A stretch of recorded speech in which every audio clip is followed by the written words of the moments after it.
ప్రేక్షకులందరికీ నమస్కారం. ప్రస్తుతం మనతో పాటు ప్రముఖ ఆధ్యాత్మికవేత్త, జ్యోతిష్య వాస్తు పండితులు, బ్రహ్మశ్రీ డాక్టర్ గుండేపూడి శివ సుధీర్ శర్మ గారు మనతో ఉన్నారు. గురుగారితో మాట్లాడేద్దాం. నమస్కారం గురుగారు. శ్రీమాత్రే నమః, శ్రీ గురుభ్యో నమః. గురుగారు, జూన్ మాసంలో కర్కాటక రాశి వారికి ఈ నెలంతా కూడా ఎలాంటి ఫలితాలు ఉండబోతున్నాయి, ఎలాంటి జాగ్రత్తలు రెమెడీస్ పాటించాలి జూన్ నెలలో? ముఖ్యంగా కర్కాటక రాశి వారి లక్షణాలు తీసుకుంటేనా, కర్కాటకం ఎక్కడుంటుంది? నీళ్లలో ఉంటుంది ఎక్కువగా. ఉభయచరం అంటారు దాన్ని.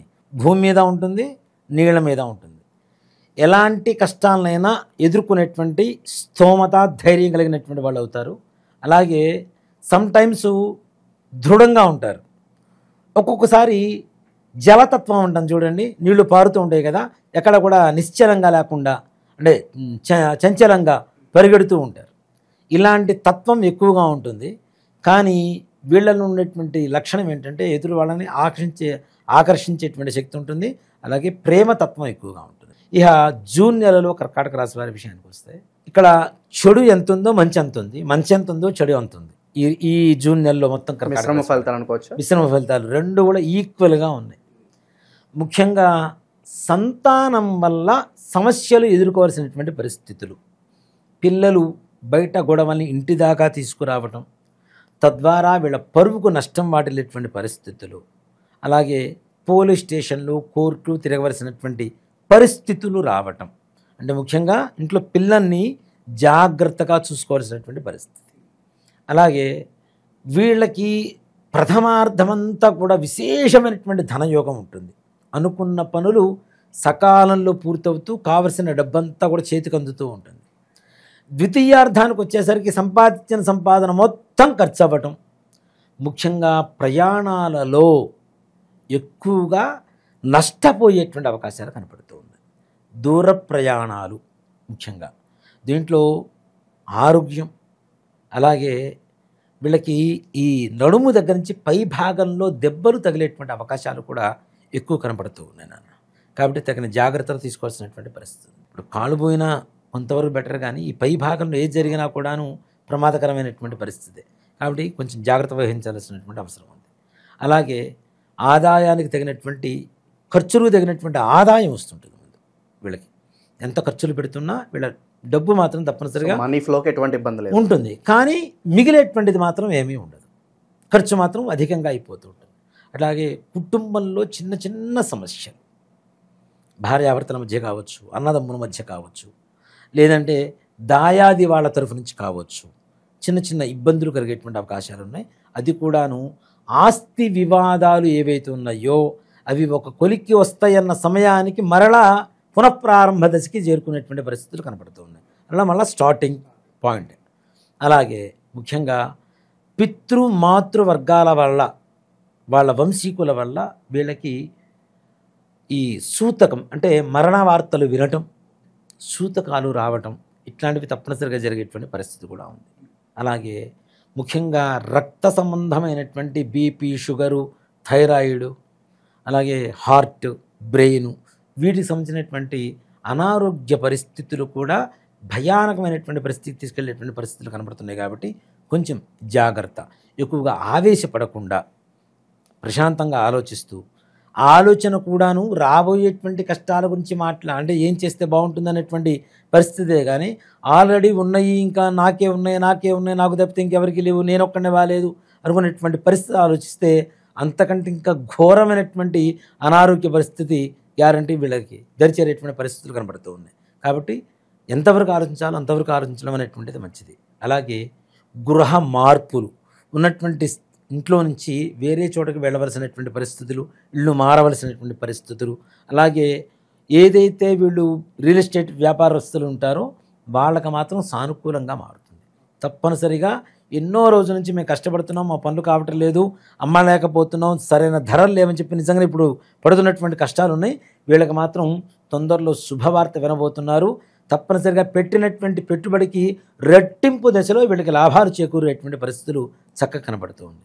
అలాగే బిల్డర్స్, ఈ మట్టి పనులు, కర్ర పనులు చేసేటువంటి వాళ్ళు, అలాగే ఈ ఇంటీరియర్ డెకరేషన్స్ కానివ్వండి, క్లాత్ బిజినెస్ కానివ్వండి, హోటల్ బిజినెస్ కానివ్వండి, ఇట్లాంటి వాళ్ళు కూడా కొంత మేరకు పర్వాలేదు, బాగానే ఉంది. అంత ముందు కంటే పుంజుకుందాం, మంచిగా ఉన్నాము అనేటువంటి భావన మాత్రం తప్పనిసరి కలుగజేసేటువంటి వాతావరణం వస్తూ ఉంటుంది. అలాగే వివాహాది శుభకార్యాలు ముఖ్యంగా కర్కాటక రాశి వాళ్ళు ఈ ఒక్క నెల రోజులు వాయిదా వేయడం అనేటువంటిది మంచి విషయం. వాయిదా వేస్తే తదుపరి వచ్చేటువంటి మాసాల్లో తప్పనిసరిగా మంచి శుభ వాతావరణం ఏర్పడుతుంది. దాని ద్వారా మంచి యోగం కలుగుతుంది.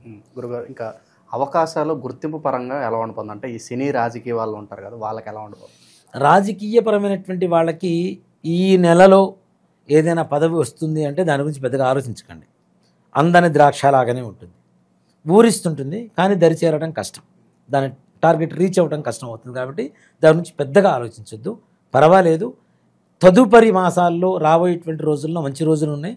కాబట్టి ఈ ఒక్క మాసం మాత్రం నిరాశ పొందకుండా విజయం వైపు ప్రయాణాన్ని సాగిస్తూ ఉండండి, అంతే. అలాగే ఉద్యోగస్తులు ప్రమోషన్స్ కోసం ప్రయత్నిస్తూ ఉంటారు, కానీ వీళ్ళ పేరు లిస్టులో ఉంటుంది, కానీ చిట్ట చివరికి ఆ చివరి లిస్ట్ ఉంటుంది, లాస్ట్ ఫైనల్ చేస్తారు కదా, దాంట్లో మాత్రం వీళ్ళ పేరు తొలగించబడేటువంటి పరిస్థితులు కనబడుతూ ఉన్నాయి. కాబట్టి కొంచెం దాని పట్ల కూడా నిరాశాభావంగానే ఉన్నటువంటి పరిస్థితులు కనబడుతున్నాయి. నిరుద్యోగులు కూడా కొంతకాలం వేచి చూడాల్సినటువంటి పరిస్థితి. మహా అయితే ప్రథమార్థంలో గట్టిగా ప్రయత్నిస్తే కొంతవరకు పర్లేదు అనిపిస్తుంది, కానీ వాళ్ళు కోరుకున్నంత స్థాయి ఉద్యోగాలు కాకపోయినా ఎంతో కొంత మంచి ఉద్యోగాలు వచ్చేటువంటి పరిస్థితులు కనబడుతున్నాయి. వ్యాపారస్తులు కూడా తగిన జాగ్రత్తలు వహించాలి.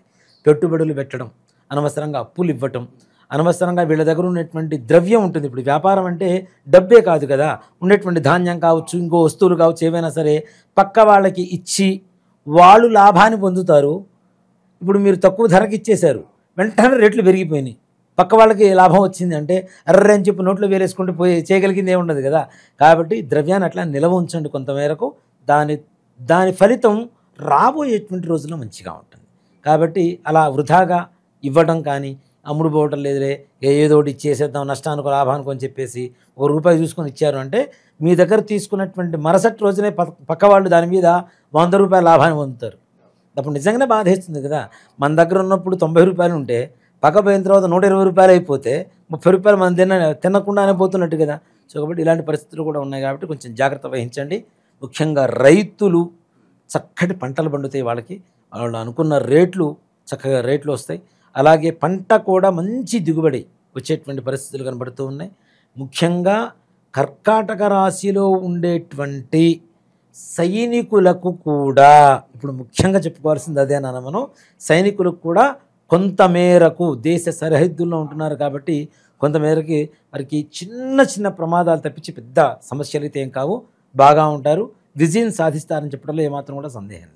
గురుగారు, చాలా వరకు మిశ్రమ ఫలితాలు కనిపిస్తున్నాయి కాబట్టి ప్రజెంట్ ఉన్న గ్రహస్థితి బట్టి ఎలాంటి పరిహారాలు వాళ్ళకి బాగా అవసరం అంటారు? వీళ్ళకు కూడా నాన్న గురుగ్రహ సంచారమే ప్రతికూలమవుతుంది. ద్వాదశ స్థానంలో కర్కాటక రాశికి, 12వ స్థానంలో మిథున రాశిలో గురుగ్రహ సంచారం ఉంటుంది. దీనివల్ల స్థానచలనాలు ఎక్కువ ఉంటాయి నాన్న. ఉన్న చోటు నుంచి వేరే చోటుకి వెళ్ళాల్సినటువంటి పరిస్థితులు, ఉన్న ఉద్యోగం మంచిగా ఉంటుంది, చక్కన మారాల్సినటువంటి పరిస్థితులు, లేదా ఊడిపోవాలి, ఉద్యోగం పోవటం. సో ఈ స్థానచలనం వల్ల చాలా వరకు చాలా ఇబ్బంది కలుగుతుంది. మానసికమైనటువంటి అస్థిమితత, అధికారుల ఒత్తిడి, ప్రథమార్థంలోనేమో మన్నలు పొందుతారు, ద్వితీయార్థంలోనే వాళ్ళతో తిట్లు తింటూ ఉంటారు. సో కాబట్టి ఈ రకమైనటువంటి వాతావరణం కొంచెం మానసికంగా బాగా కృంగదీసేటువంటి పరిస్థితులు కనపడుతూ ఉంటాయి. కాబట్టి వీళ్ళు కూడా తప్పనిసరిగా దత్తాత్రేయ స్వామి వారికి చేయడం అనేటువంటిదే మంచిది. ఇక్కడ గురుగ్రహ సంచారం ఏదైతే ఉందో దీన్నే ప్రధానంగా ఎక్కువగా ఈ నెలలో ఉండేటువంటి రాశి ఫలాలు తీసుకోవాల్సినటువంటి పరిస్థితి. కాబట్టి గురుగ్రహానికి సంబంధించినటువంటి నిజంగా చెప్తున్నానన్నా, దత్తాత్రేయ స్వామి వారికి, రాఘవేంద్ర స్వామి వారికి చేయవలసినటువంటి అర్చనలు అవన్నీ చేయండి. అలాగే శనగలు ఉంటాయి కదా, శనగలు ముందు రోజు నీళ్లలో నానవేయండి, బుధవారం సాయంత్రం, గురువారం పొద్దున్నే నీళ్లలో నుంచి తీసేయండి.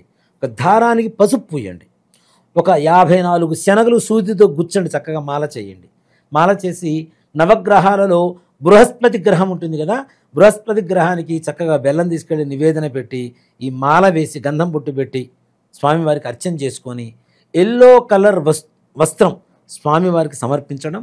అలాగే మీకు చదువు చెప్పినటువంటి మాస్టర్ గారు కావచ్చు, లేదు విద్య నేర్పించినటువంటి గురువుగారు కావచ్చు, వ్యాపారంలో మీకు నైపుణ్యత కలిగజేసినటువంటి గురువుగారు కావచ్చు, ఎవరైనా సరే గురు భావనతో చూసేటువంటి వాళ్ళకి చక్కగా తీసుకెళ్ళి ఒక వస్త్రము, తాంబూలం ఆయన చేతికిచ్చేసి వాళ్ళ ఆశీస్సులు తీసుకోండి.